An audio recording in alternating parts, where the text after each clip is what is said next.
కనండి, వాటిని సాకారం చేసుకోవడానికి కష్టపడండి అని అబ్దుల్ కలాం మాటల్లో నిజం చేస్తూ విద్యార్థుల్లో ఎల్లప్పుడూ ఆత్మవిశ్వాసాన్ని నింపుతూ వీఆర్ ద బెస్ట్ అని చాటు చెబుతున్న విద్యా సంస్థ ద గ్లోబ్ స్కూల్ రేపటి తరానికి ఉన్నత విలువలతో కూడిన విద్యార్థులను తీర్చిదిద్దారనే ఆశయంతో మన మధురవాడ అయోధ్య నగర్ లో ఉన్న ద గ్లోబ్ స్కూల్ ఇటీవల విడుదలైన ఎస్ఎస్సి ఫలితాలలో అత్యధిక మార్కులతో ఒక ప్రపంచం సృష్టించింది. 592 మార్కులతో ఎస్ వినయ్ కుమార్, 576 మార్కులతో కె అనంత్ సాయి, 570 మార్కులతో వై సాయి తేజ. వీటితో పాటు 16 మంది విద్యార్థులకు 500 పైబడి మార్కులు, 7 విద్యార్థులకు 550కి పైగా మార్కులు సాధించి తల్లిదండ్రులు తమపై ఉన్న నమ్మకాన్ని నిలబెట్టుకున్నారు. ద గ్లోబ్ స్కూల్ ఉపాధ్యాయ బృందం, సిబ్బంది మరియు చైర్మన్ బివి రావు గారు, కరెస్పాండెంట్ అనురాధ గారు, ప్రిన్సిపల్ లలిత గారు. విశాఖ భీమిలి పిఎం పాలెం వి కన్వెన్షన్ హాల్లో అంతర్జాతీయ మాదక ద్రవ్యాల వ్యతిరేక దినోత్సవం కార్యక్రమంలో పాల్గొన్న విశాఖ పోలీస్ అధికారులు. గ్రీన్ వ్యాలీ అధినేత ఉమారాజ్ అనారోగ్యానికి వాడే మందుల నుండి పాము కాటుకు వాడే మందులు అలవాటుకి గురైన వాళ్ళు ఉన్నారు. ACP north zone Sunil drugs రహిత ఆంధ్రాగా తీర్చిదిద్దుతాం. ఫకీరాబాద్ జాయింట్ కమిషనర్ గతంలో 2017 ఇక్కడ పనిచేశారు. అదే సిటీ మళ్ళీ కమిషనర్గా వచ్చాను. సిటీలో మార్పులు వచ్చాయి. బైక్ రేసులు రీల్స్ కోసం చేస్తున్నారు కానీ 100 లైక్లతో తిరుగుతున్నారు. బీచ్ రోడ్డులో శనివారం రాత్రి ఒక్కరోజే 70కి పైగా సీజ్ చేయడం జరిగింది. ఎంక్వైరీ చేయగా గంజా వలన అని తెలియడం జరిగింది. అయ్యర్ ఆధ్వర్యంలో 100 రోజుల్లో పూర్తిగా నిషేధం అమలు అవ్వాలని కోరారు. టెలిగ్రామ్, డార్క్ యాప్ల ద్వారా డోర్ డెలివరీ చేస్తున్నారు. ఈ సిగరెట్ బ్యాన్ చేయడం జరిగింది. Cyber crime, USB scam charging చేయటం జరుగుతుంది. డేటాని కాల్చివేయడం జరుగుతుంది. పబ్లిక్ వైఫై మీద ఎప్పుడూ లావాదేవీలు చేయవద్దు. ఫేస్బుక్ ద్వారా, క్రిప్టో కరెన్సీ ద్వారా డబ్బులు సంపాదిస్తామని మోసగిస్తారు సైబర్ నేరాలు. సోషల్ మీడియాని పూర్తిగా నమ్మవద్దు. సైబర్ కవచ్ యాప్ ద్వారా చెక్ చేసుకోండి. విద్యార్థులతో ప్రతిజ్ఞ చేయించడం జరిగింది. చట్టవిరుద్ధమైన పనుల్ని, మాదక ద్రవ్యాల్ని అరికడతామని. డ్రగ్స్కు దూరంగా ఉండండి, ఆరోగ్యంగా ఉండండి. పేమెంట్, క్రిప్టో కరెన్సీ పేమెంట్ ఎట్లా గతంలో మనం ఆన్లైన్ రూపీలో ఉంటే ఇప్పుడు ఏం లేదు, క్రిప్టో కరెన్సీ ద్వారా. మరియు మీ డోర్ డెలివరీ ఎక్కడ బయట వెళ్ళకుండా జస్ట్ ఒక టెలిగ్రామ్ యాప్లోనే డార్క్ వెబ్కి వెళ్ళిపోయి అక్కడ క్రిప్టో కరెన్సీ ద్వారా పేమెంట్ చేస్తే మీకు ఏ డ్రగ్ కావాలి ఆ డ్రగ్ ఈరోజు మీ ఇంటికి పోస్ట్ ద్వారా వచ్చే ఒక వ్యవస్థ అనేది ఉంది. చెడ్డ వ్యవస్థ ఒక బయట ప్రపంచంలో ఉంది. సో అలాంటి వ్యవస్థను కూడా మనం అరికట్టాలని సిటీలో చాలా వరకు ప్రయత్నం చేసి ఇటీవల కాలంలో మనం సక్సెస్ కూడా అయినాము. ఒక లాస్ట్ 2 months బ్యాక్ అహితకర సంఘటనలు ఈ సిటీలో నమోదైన తర్వాత so we have been keeping strict vigil over all such activities. ఈ సిగరెట్ అనేది ఇప్పుడు సిటీలో ఎక్కడ కూడా వెతికినా మీకు దొరకదు. కారణం ఏమంటే పెద్ద వాళ్ళ 4 జరిగింది. So we are first successful in controlling this availability of ఈ cigarette in the city of Visakhapatnam. దీని దిశాభాగంగా ఫ్యూచర్లో కూడా మీకు గాంజా కూడా ఎక్కడ దొరకకుండా చేయడానికి మేము పోలీస్ డిపార్ట్మెంట్లో కొంత సన్నద్ధంగా ఉన్నాము. మీ సహకారం చాలా ముఖ్యం. ముఖ్యంగా ప్రొఫెషనల్స్ కాలేజ్ మీద దృష్టి పెట్టినాము. మెడికల్ కాలేజెస్, ఇంజనీరింగ్ కాలేజ్ మా టీం అంతా వస్తుంది మీ కాలేజ్కి, ఎక్కడ వచ్చి నిఘా పెట్టున్నాము. స్టూడెంట్స్కి మేము విజ్ఞప్తి చేసేది ఏమంటే ఫ్యూచర్ చాలా everyone has a very bright future అండి. Not only the gold medalist, meritorious మాత్రమే ఫ్యూచర్ ఉంది, వాళ్ళు మాత్రమే మంచి ఉద్యోగ అవకాశాలు దొరుకుతాయి, మాకేం దొరుకుతాయి, ఆమె ఆర్డినరీ స్టూడెంట్స్ నాది ఎంత పర్సెంటేజ్ బాగాలేదు అనుకోవద్దు. ఎవరి ఫ్యూచర్ ఎలా ఉంటుందో ఇప్పుడే మీరు డిసైడ్ చేయలేరు. ఫ్యూచర్లో ఒక ఆర్డినరీ 35% మార్క్స్ తీసుకుని పాస్ అయిన విద్యార్థి కూడా ఫ్యూచర్లో ఒక పెద్ద బిజినెస్ మెన్ అయ్యి, తర్వాత సివిల్ సర్వీస్లో కూడా just for students 12th fail అయిన స్టూడెంట్స్ కూడా ఈ మధ్య కాలంలో సివిల్ సర్వీస్ క్లియర్ చేసిన ఉదాహరణ. 12th ఫెయిల్ మూవీ చూస్తున్నారు అందరూ? Have you seen the movie 12th fail? చూడండి, వెరీ మంచిగా ఒక ఇన్స్పిరేషనల్ మూవీ. ఆ మూవీలో ఉన్న హీరో ఒక ఐపీఎస్ ఆఫీసరు 12th ఫెయిల్ అవుతాడు. ఆయన 12th ఫెయిల్ అయిన తర్వాత ఒక యూపీఎస్సీ ఎగ్జామ్ని క్లియర్ చేయడం అంతా ఈజీ కాదు. సో ఇలాంటి చాలా ఇన్స్పిరేషనల్ యాక్చువల్లీ ఈ సమయంలోనే మీరు మా వల్ల ఏమి అయ్యేది కాదు అని చేడు రెస్టారెంట్ వెళ్ళిపోతే మీరు ఈ మధ్యలో ఈరోజు మార్నింగ్ మన కమిషనర్ ఒక చైనా స్టోరీ చెప్పినారు. మళ్ళీ నేను రిపీట్ చేస్తాను. స్టడీ చేసిన స్టూడెంట్ కాదు, చైనా టాపర్ అంటే చైతన్య నారాయణ 2 కాలేజ్ కలిపితే ఆ 2 కాలేజీలో ఉన్న స్టూడెంట్స్లోనే ఆయన టాపర్ అంట, చైనా టాపర్. సో అలాంటి ఒక స్టూడెంట్స్ పేరెంట్స్తో ఇటీవల కాలంలో ఒక సీనియర్ పోలీస్ ఆఫీసర్స్ని కలవడానికి వచ్చినారు. అంటే పేరెంట్స్ ఆ స్టూడెంట్స్ని తీసుకొచ్చినారు. ఇక్కడ సమస్య చూడండి, student is a very brilliant student, China topper, ఆయన డ్రగ్ అడిక్ట్ అయిపోయింది. ఎంత బాధాకరమైన విషయం చూడండి. నీట్లో ఫస్ట్ ర్యాంక్ వచ్చే కెపాసిటీ ఉన్న ఒక స్టూడెంట్, ఐఐటిలో కంప్యూటర్ సైన్స్ ముంబై పట్టే ఒక సామర్థ్యకలుగా ఉన్న ఒక స్టూడెంట్ డ్రగ్స్కి అడిక్ట్ అయిపోయాడు. అంటే ఆయన physical is not able to walk properly, hands are shaking, complete ఆయన నర్వస్ సిస్టమ్ మీదనే ఎఫెక్ట్ అయిపోయింది. ఎందుకు ఇలా అవుతున్నారు students? Topper very brilliant, because ఆయన ఫ్రెండ్ సర్కిల్ అందరూ ఇది మీరు డ్రగ్స్ తీసుకొడితేనే మీకు నిద్ర రాదు, నిద్ర లేకుండా చదివితేనే మీరు టాపర్ అవుతారు. So pressure, exam pressure, degree complete అయిన తర్వాత జాబ్ దొరకలేదని దాని ప్రెజర్.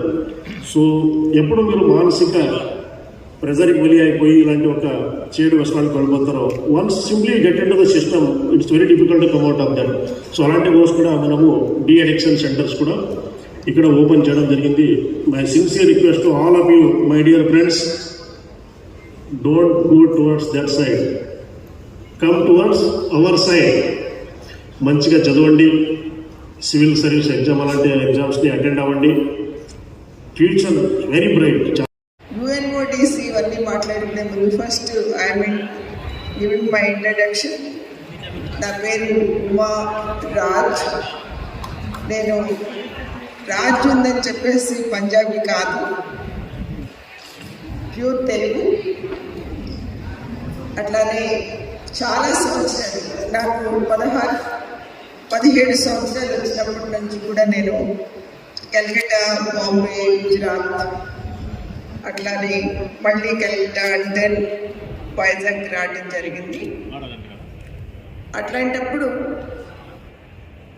నాకు వైజాగ్ ఒకసారి యాక్చువల్లీ నేను ఒక అమ్మాయి తను లవ్ ఫెయిల్యూర్ అయ్యి కొన్ని మెడిసిన్స్కి అలవాటు పడిపోయి ఆ తర్వాత డిప్రెషన్లోకి వెళ్ళిపోయి దాని మూలంగా తను పిచ్చి అమ్మాయి అని ఒక ముద్ర పడేయించుకొని ఆ తర్వాత కొన్ని బ్లాక్ మ్యాజిక్ ట్రీట్మెంట్ అయ్యేటప్పుడు అమ్మాయి పారిపోయి కల్కట్టా చిన్సూరా అనే ఒక విధంగా ఉన్నప్పుడు, అనుమానాస్పదంగా ఉన్నప్పుడు పోలీస్ ద్వారా అమ్మాయి mentally ill and at the same time అనుమానాస్పద స్థితిలో ఉన్నందున ఆ అమ్మాయిని కోర్టు ద్వారా మెంటల్ హాస్పిటల్లో అడ్మిట్ చేయడం జరిగింది.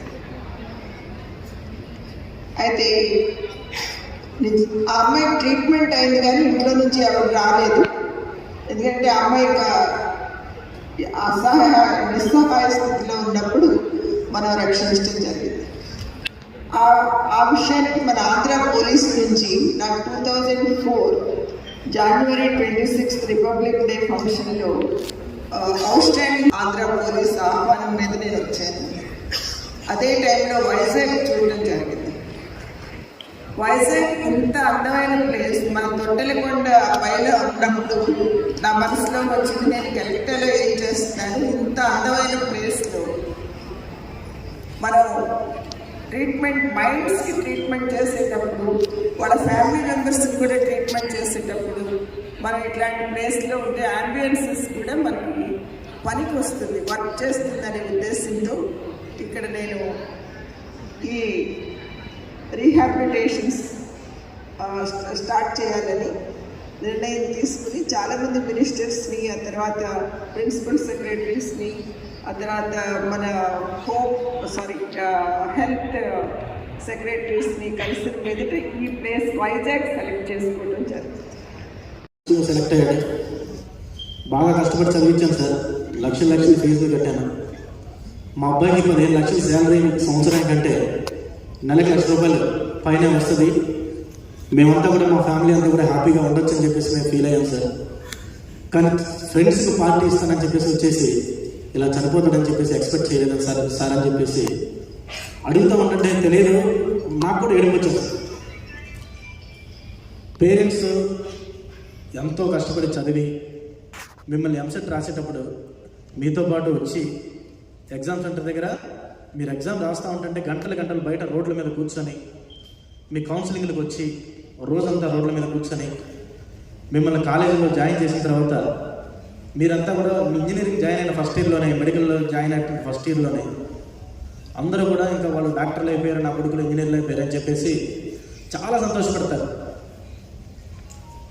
అందరూ కూడా ఇక్కడ కూర్చున్నటువంటి స్టూడెంట్స్ అందరూ కూడా కోతకు వచ్చిన పంట లాంటి వాళ్ళు, కోసుకొని తిని ఎంజాయ్ చేయాలి మీలాంటి వాళ్ళ. పేరెంట్స్ చిన్నప్పటి నుంచి పెంచి పెద్ద చేసి ఇంత కష్టపడి చేసిన తర్వాత ఇక్కడికి వచ్చేసి గాంజా ఏదో మీరేదో పాడైపోతూ అలవాటు చేసుకుంటారని మేమన్నాం. మీరేం చేస్తారంటే సరదాగా అలవాటు చేసుకుంటారు. గాంజా అందరూ కూడా సరదాగా అలవాటు చేసుకుంటారు. ఫ్రెండ్స్ కొడుతున్నారు, ఏదో సిగరెట్ రూపంలో కొట్టేస్తాం, కొంచెం బాగుంది, తర్వాత అలవాటు అయిపోతూ ఉంటాం. ఆ తర్వాత ఏం చేసామంటే ఆ అబ్బాయితో పాటు ఉన్నటువంటి ఫ్రెండ్స్ అందరినీ కూడా మేము పిలిపించి వాళ్ళ ఫోన్ నెంబర్లు ఇవన్నీ కూడా రాసుకొని అసలు ఈ గాంజా మీకు ఎక్కడి నుంచి వచ్చిందని చెప్పేసి ఆ మూలాలన్నీ వెతికి ఆ పిల్లల్ని అడిగారు, ఇక్కడ ఈ గాంజా ఎక్కడెక్కడ దొరుకుతుంది, ఎవరెవరు తాగుతున్నారు, ఎక్కడెక్కడ తాగుతారు అని చెప్పేసి డీటెయిల్స్ చెప్పినప్పుడు వాళ్ళు ఈ ఇంజనీరింగ్ స్టూడెంట్స్ ఉండేటటువంటి కొన్ని అపార్ట్మెంట్లు చెప్పినప్పుడు నేనే పర్సనల్గా నా ఎస్ఐని సిఐని తీసుకొని వెళ్ళి ఒక అపార్ట్మెంట్ రైడ్ చేశాను. అపార్ట్మెంట్లో 9 ఫ్లాట్స్ ఉన్నాయి. ఒక ఫ్లాట్లో ఫ్యామిలీ ఉన్నారు, 8 ఫ్లాట్లో స్టూడెంట్స్ ఉన్నారు, బ్యాచిలర్స్. 8 ఫ్లాట్స్లో చెక్ చేస్తే ఆ 8 ఫ్లాట్స్లో కూడా 8 రూముల్లోనూ అన్నింటిలోనూ గాంజా దొరికింది. అందరూ స్టూడెంట్స్ గాంజా తాగుతున్నారు. పోలీస్ సిబ్బంది అందరికీ పేరుతో నమస్కారం. చాలా ముఖ్యమైన కార్యక్రమం ఇది. అదే సిటీకి జాయింట్ కమిషనర్ ఆఫ్ పోలీస్ రావడం. Such a beautiful city Visakhapatnam is. I love the city, love the people here, so peaceful. ఎక్కడ కూడా ఒక చిన్న అల్లల్లో జరగకుండా ఇటీవల కాలంలో మేము ప్రశాంతంగా ఎలక్షన్ కూడా చేయగలిగాము. సో దానికి కారణము ఇక్కడ వచ్చిన ప్రజలు, గ్రామ పెద్దలు, వీళ్ళందరి సహకారంతో ఇవన్నీ జరుగుతాయి. కానీ చాలా ఇష్యూలు మార్పులు వచ్చినాయి. ముఖ్యంగా బైక్ రేసింగ్ అనేది నా దృష్టికి వచ్చిందండి. సిటీగా జాయింట్ కమిషనర్ ఆఫ్ పోలీస్ వచ్చిన తర్వాత సాటర్డే సండే వచ్చిందంటే బీచ్ రోడ్లో విచ్చలవిడిగా బైక్ రేసులు. ఓకే, బైక్ రేసింగ్ వల్ల పడిపోతే మీ ప్రాణాలు పోతుంది, అవతల వాళ్ళ ప్రాణాలు కూడా పోతాయి. ఓకే, కానీ దాన్ని వీడియో తీసి ఇన్స్టాగ్రామ్లో పెట్టి ఆ ఇన్స్టాగ్రామ్లో పెట్టిన రీల్స్కి వేల లైక్స్. ఆ లైక్స్ ఇచ్చిన వాళ్ళు మళ్ళీ 100 బైకులు మేము చూస్తూ సైలెంట్గా ఉంటున్నాం. ఏదో కొంతమంది కుర్రోళ్ళు కలుపుకొని ఏదో బీచ్ రోడ్లో చేస్తున్నారని బైక్ రేస్ అనుకుంటే రాని రోజులు 100 బైకులు 200 బైకులు వచ్చి బీచ్ రోడ్లో రేస్ చేయడం మొదలు పెడితే ఎవరన్నా చూస్తూ ఊరుకుంటారండి. ముఖ్యంగా పోలీసులు మొదలు పెట్టాం చూడండి. గత నెల నుంచి నేనే స్వయంగా సాటర్డే సండే నైట్ మీరంతా వీకెండ్ హ్యాపీగా నిద్రపోతుంటే మేము నైట్ అందరినీ పోలీసులు రోడ్డు మీద పెట్టి రండి ఎలా చూస్తారో బైక్ రేస్ మిమ్మల్ని చూస్తామని రేసుకి బీచ్ రోడ్లు నిలబడితే ఒకే వారంలో 80 to 90 బైక్స్ సీజ్ చేయడం జరిగిందండి. Okay, Saturday night. Imagine the kind of pleasure you are having. ఇది అవసరమా? బైక్ మీ పేరెంట్స్ ఎందుకు ఇచ్చారు మీకు? సరైన సమయానికి కాలేజీకి చేరుకోవాలి, ఏదైనా ఎమర్జెన్సీ ఉంటే హాస్పిటల్కి వెళ్ళడానికి, లేదో ఈ బస్సులో ఒక్కొక్కసారి సీటు దొరకకుంటే మా కుర్రోళ్ళు కానీ మా అబ్బాయి కానీ ఆర్టీసీ బస్సులో ప్రయాణం కొంచెం రిస్క్, సీటు దొరకదు, సమయానికి బస్సు రాదు, లేదో ఆటోలు వెళ్ళిపోతే కొంచెం ఇబ్బంది కలిగిన ఉద్దేశంతో పేరెంట్స్ మీకు ఒక బైక్ ఇస్తే అది బీచ్ రోడ్లో రేస్ కోసం మాకు తీసుకొచ్చిందంతా. సో అందరి మీద చాలా బాధపడి చెప్తున్నామంటే ఎఫ్ఐఆర్ నమోదు చేయాల్సిన పరిస్థితి వచ్చిందండి. సో దయచేసి అలాంటి పరిస్థితి మీరు తీసుకురాకూడదు. తర్వాత ఈ బైక్ రేస్ ఎందుకు ఇంత చేస్తున్నారు, ఎందుకు ఈ విశాఖ సిటీలో ఒక ప్రశాంతమైన వాతావరణం ఎందుకు ఇలా మారిపోయిందని ఒకటొకటే మనం ఆరా తీస్తుంటే అప్పుడు వచ్చింది ఈ గంజా బ్యాచ్ కోల్పోతున్నారు అని మనకి తెలిసింది. తర్వాత so we thought enough is enough, let us put a full stop to this. So దాని భాగంగానే Visakha city police commissioner of police doctor Ravishankar ఐడర్ ఆధ్వర్యంలో హోమ్ మినిస్టర్ పొంగల్పూడి అనిత గారి ఆదేశాల మేరకు ఇప్పుడు 100 days యాక్షన్ ప్లాన్, 100 రోజుల్లో సిటీలో గాంజా అనేది ఖతం అయిపోవాలి, నశాముక్త భారత్ ఈ ఒక ట్యాగ్ లైన్తో మేము కార్యక్రమం మొదలుపెట్టినాము. 100 రోజుల్లో మన ప్రణాళిక ప్రకారంగా పక్కడ్బందీగా మనము చర్యలు చేపట్టి సిటీలో ఇంకా గాంజా దొరకకూడదన్న ఉద్దేశంతో మనము ముందడుగు వేస్తున్నాము. దానికి మీ అందరి సహకారం చాలా ముఖ్యం. అన్నప్పుడు చెప్తున్నారు, మొదటిగా ఫ్రెండ్షిప్లో మొదలవుతుందండి, అది ఏమవుతుంది కొంచెం తీసుకోండి. ఇప్పుడైతే ganja big nuisance for us in terms of drugs. ఇంతకుముందు ఏదైనా ఎక్కడైనా దూర ప్రాంతానికి వెళ్ళి తీసుకురావాల్సి ఉండేది, ఇప్పుడు ప్lenty ఆఫ్ యాప్స్ వచ్చినాయండి. దాంట్లో ముఖ్యంగా టెలిగ్రామ్లో అండ్ డార్క్ వెబ్లో వెళ్ళిపోయి ఈరోజు ఇక్కడ ఇంతమంది కాలేజ్ స్టూడెంట్స్ని, మీడియా వారిని, వివిధ గ్రామాల నుంచి నాయకుల్ని ఇంతమందిని గ్యాదర్ చేసి ఈ ప్రోగ్రామ్ని పోలీస్ డిపార్ట్మెంట్ కండక్ట్ చేస్తుందంటే one and only reason drug free Andhra. ఇప్పుడు కొత్తగా వచ్చినటువంటి హోమ్ మినిస్టర్ మేడం గారు కూడా ఫస్ట్ మీటింగ్ వైజాగ్ పోలీసులతో మాకు పెట్టినప్పుడు ఆ వైజాగ్ పోలీసులతో మీటింగ్ పెట్టి 100 రోజుల యాక్షన్ ప్లాన్ అనేది ఒకటి, 100 days యాక్షన్ ప్లాన్ అనేది ఒకటి పెట్టేసి దానికి అనుగుణంగా మనందరం కూడా ప్రయత్నించి ఈ ఆంధ్రప్రదేశ్ని డ్రగ్స్ రహిత ఆంధ్రప్రదేశ్గా మార్చాలనేటువంటి మన టార్గెట్ మనకు ఇచ్చినందుకు కాను. అంతేకాకుండా ఈ పోలీసింగ్లో అబ్జర్వ్ చేస్తూ ఉన్నాం. February 14th ఈ సంవత్సరం February 14th ఏసీపీ నార్త్ గారు నేను ఛార్జ్ తీసుకోవడం జరిగింది. అక్కడ స్టూడెంట్స్ మధ్యలో మాట్లాడకూడదు, బాబు ఆ స్నాక్స్ పంచడం ఆఫ్ చేయనైనా, ఆ స్నాక్స్ పంచడం ఆఫ్ చేయి, తర్వాత పంచదు. మీ ద్వారా ఇక్కడ మెసేజ్ అంతా కూడా పబ్లిక్లోకి వెళ్ళాలని, ఎక్కువ మంది స్టూడెంట్స్ ఈ డ్రగ్స్ బారిన పడుతున్నారని, అటువంటి స్టూడెంట్స్ అందరినీ కూడా గ్యాదర్ చేయాలని, గ్యాదర్ చేసి మీకు అవేర్నెస్ ఇవ్వాలని మీకోసం పెట్టినటువంటి ప్రోగ్రామ్. ఇది పోలీస్ డిపార్ట్మెంట్ కోసం పెట్టినటువంటి ప్రోగ్రామ్ కాదు, దయచేసి అందరూ కూడా అర్థం చేసుకోండి. నేను ఏసీపీ నార్త్గా ఛార్జ్ తీసుకున్న తర్వాత నైట్ 12 o'clockకి ఒకరోజు పిఎంఓ సిఐ గారు నాకు ఫోన్ చేసి సార్ ఒక బిల్డింగ్ పై నుంచి ఒక పిల్లోడు పడిపోయాడు, ఆ పిల్లోడిని హాస్పిటల్కి తీసుకెళ్తున్నా అని చెప్పేసి ఫోన్ చేశారు. ఫోన్ చేస్తే నేను నైట్ 12 o'clockకి బయలుదేరి ఇమీడియట్గా వెళ్ళిపోయిన తర్వాత ఆ అబ్బాయిని అపోలో హాస్పిటల్లో జాయిన్ చేసాము. అపోలో హాస్పిటల్లో జాయిన్ చేసినప్పుడు 3 o'clockకి అబ్బాయి చనిపోయాడు. వినాలి స్టూడెంట్స్, బిస్కెట్ బ్యాగ్ ఒక తల్లిదండ్రుల ఆవేదన నేను విని ఈ ఎగ్జాంపుల్ మీకు చెప్పాలనుకున్నాను. 3 o'clockకి ఒక అబ్బాయి చనిపోయాడు. చనిపోయిన తర్వాత ఎందుకు చనిపోయాడు, ఏం జరిగిందని చెప్పేసి అతను పక్కన ఉన్నటువంటి ఫ్రెండ్స్ అందరినీ కూడా ఎంక్వైరీ చేస్తే ఆ ఫ్రెండ్స్ చెప్పింది ఏంటంటే, ఆ అబ్బాయి మన సిటీలోనే ఒక ఇంజనీరింగ్ కాలేజ్ 4th year అయిపోయింది, క్యాంపస్ ప్లేస్మెంట్స్లో per annum 15 lakhs శాలరీకి సెలెక్ట్ అయ్యాడు. per annum 15 lakhs సెలెక్ట్ అయిన తర్వాత ఇంటికి వెళ్ళి వాళ్ళ అమ్మ నాన్నకి చెప్పేసి, అమ్మ నేను నా ఫ్రెండ్స్ అందరూ కూడా నేను పార్టీ ఇచ్చి వస్తానని చెప్పేసి వైజాగ్ మళ్ళీ రావడం వచ్చేసి వాళ్ళ ఫ్రెండ్స్ రూమ్లో ఫ్రెండ్స్ అందరినీ కూడా గ్యాదర్ చేసుకొని వాళ్ళు ఒక మందు కొన్ని ఐటమ్స్ తెచ్చుకొని వాళ్ళందరూ కూడా పార్టీ చేసుకున్నారు. పార్టీ చేసుకున్న తర్వాత ఆ గ్యాదర్ అయినటువంటి స్టూడెంట్స్లో 3 గాంజా అలవాటు. అందరూ కూడా బీటెక్ 4th year అయిపోయిన స్టూడెంట్స్. గ్యాదర్ అయిన స్టూడెంట్స్లో 3 గాంజా అలవాటు ఉంటే వాళ్ళు ఎవరికో ఫోన్ చేసేసి ఆ గాంజా తెప్పించుకొని ఈ అబ్బాయి ఎవరైతే క్యాంపస్ ప్లేస్మెంట్లో సెలెక్ట్ అయ్యాడో ఆ అబ్బాయి ఫస్ట్ టైం తాగాడు గాంజా తాగేసేసి ఆ అబ్బాయి రూమ్లో కొంచెం కళ్ళు తిరుగుతున్నాయని చెప్పేసి అన్నప్పుడు ఆ అబ్బాయి రూమ్లో పడుకోబెట్టిన తర్వాత ఆ అబ్బాయి వామిటింగ్ సెన్సేషన్ లాగా వచ్చేసేసి 3rd floor పైనుంచి ఆ గ్రిల్స్ కింద నుంచి వామిటింగ్ చేసుకోవడానికి ట్రై చేశారు. వామిటింగ్ చేసుకోవడానికి ట్రై చేసి ఆ అబ్బాయి ఆ 3rd ఫ్లోర్ గ్రిల్స్ పై నుంచి కింద పడడం జరిగింది. పడినప్పుడు ఆ నైట్కి నైటే చనిపోయాడు.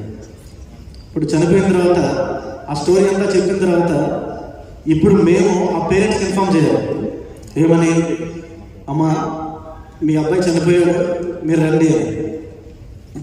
ఆ పేరెంట్స్ వచ్చారు. నైట్ 3:30 అయింది. పేరెంట్స్ వచ్చారు. అపోలో హాస్పిటల్లో నేను కూడా అక్కడే ఉన్నాను. అక్కడే ఉన్నప్పుడు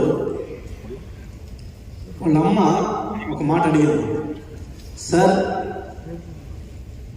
మీరు మా అబ్బాయి చనిపోయాడని నాకు అక్కడే చెప్పలేదు, మీ అబ్బాయికి చిన్న యాక్సిడెంట్ అయిందని చెప్పారు, మేము వచ్చాం. మా అబ్బాయి చనిపోయాడని చెప్పేసి మాకు అక్కడే చెప్పుకుంటే మేము కూడా చనిపోయి ఉండేవాళ్ళం.